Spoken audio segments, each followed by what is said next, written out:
নমস্কার, নির্মলানন্দে সবাইকে সুস্বাগতম। গুরুদেব প্রভু শ্রীকৃষ্ণ রাধা মায়ের আশীর্বাদকে স্মরণ করে শ্রীমদ্ ভগবদ গীতার প্রণাম মন্ত্র দিয়ে শুরু করছি আজকের গীতা পাঠ।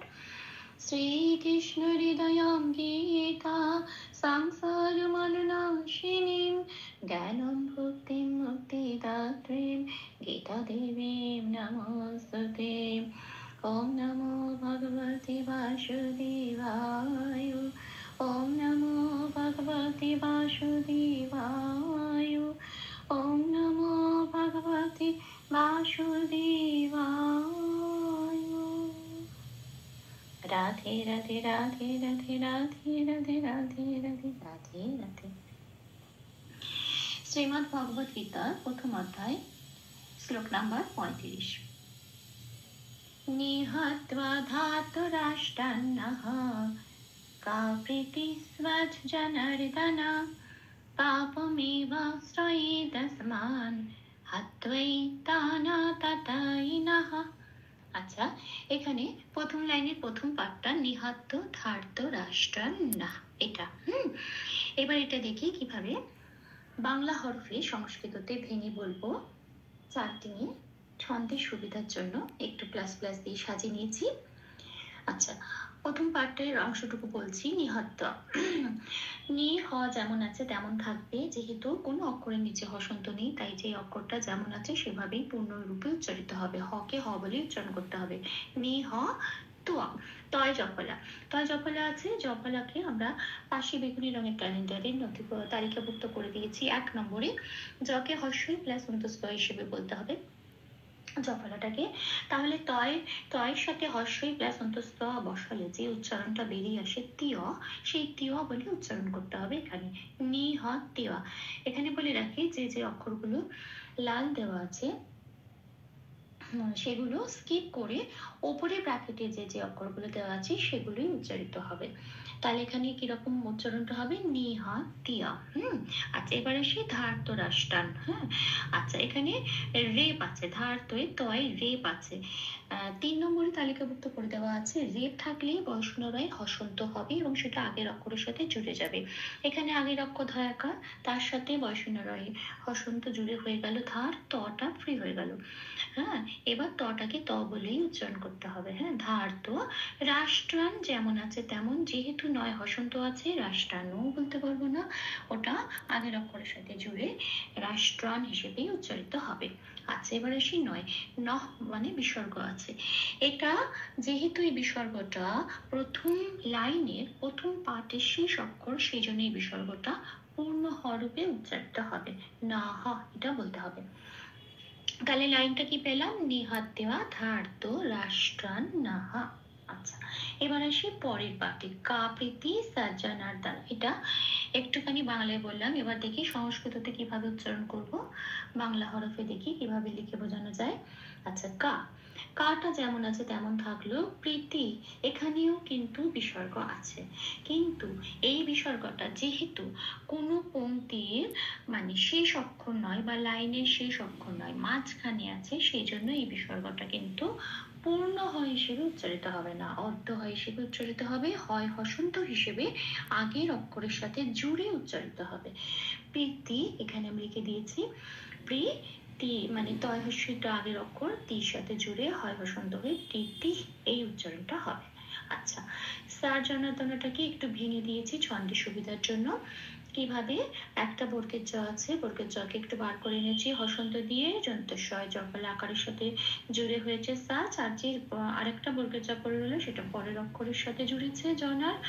আচ্ছা, জনার্দনটা পরে আসছি, আগে একটু বলে দিই যন্তেশ্বয় জফলায় লাল কেন দিলাম, কারণ জফলার জ 1 নম্বরে তালিকাভুক্ত করে দেওয়া আছে। ওখানে জফলাকে ওরা হর্ষ প্লাস অন্তস্থ ইয়া বলে উচ্চারণ করে। এখানে যেহেতু আকার আছে, শয় জফলা আকার আছে, সেই জন্য অন্তস্থয় আকার শিয়া, শিয়াই উচ্চারণটা করতে হবে। আচ্ছা, এবার আসি জনার্দনে।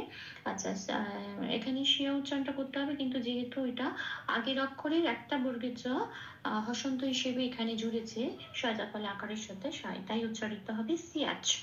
সিয়াচ এটুকুনি বলতে হবে। আরেকটা যে বর্গের জটা পড়ে রইলো সেটা পরের অক্ষরের সাথে জুড়ছে। পরের অক্ষর কি আছে? নয়াকার, এবার জনা হলো। এইবারে দয়ের উপর আবার রেপ আছে।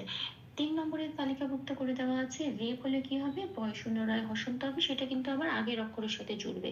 তাহলে বয় শূন্য রায় হসন্তটা আগের অক্ষর নয় কার সাথে জুড়ে হয়ে গেল, জনার।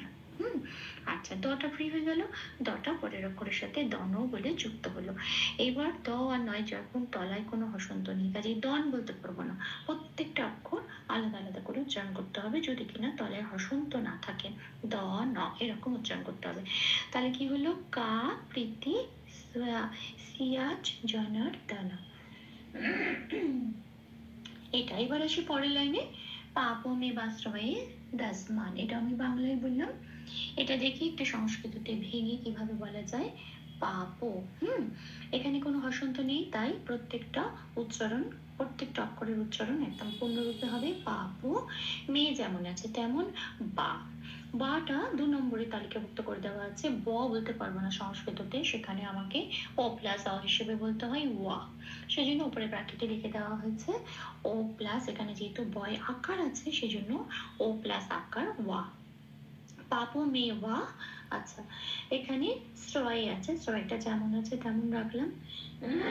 দাস মানে এই শয়ময়টাকে একটু ভাঙলাম, দন্তস্বকে একটু ভেঙে বের করে আনলে তার হসন্ত লাগে এবং সেটা আগের অক্ষরের সাথে যুক্ত হয়ে উচ্চারিত হয় দাস। আচ্ছা, এবার শয়ময়ের সাথে মটা পড়ে রইলো, এবার মটা যেটা পড়ে রইলো তার সাথে আকার জুড়ে না, যেমন আছে তেমন মান। নয় হসন্ত আছে শেষের অক্ষরে, এটা কিন্তু ওরাই দিয়েছে নয় হসন্তটা, সেই জন্য মানও বলতে পারবো না, এটা খেয়াল রাখতে হবে। হসন্ত থাকলে আগের অক্ষরের সাথে জুড়ে বলতে হবে মান। তাহলে অক্ষরটা কি বেরিয়ে পেলাম আমরা, শব্দটা পাপো মে ওয়া শ্রয়ে দাস মান। আচ্ছা, এবার আসি শেষ শব্দে। শেষ পাঠটা আছে হাত্তাই তানা তাতাই না, আবার এখানে একটা বিসর্গ আছে, কিরম ভাবে ভাঙবো একটু বলে দিই। হ যেমন আছে তেমন থাকবে, তয়। আচ্ছা, তয়তে একটুখানি লাল দিয়েছি কারণ তয় বয় আছে, বটা আমরা কি বলবো 2 নম্বরে তালিকাভুক্ত করে দেওয়া আছে ও প্লাস হ, কাজেই ওয়া বলতে হবে, হাত ওয়াই।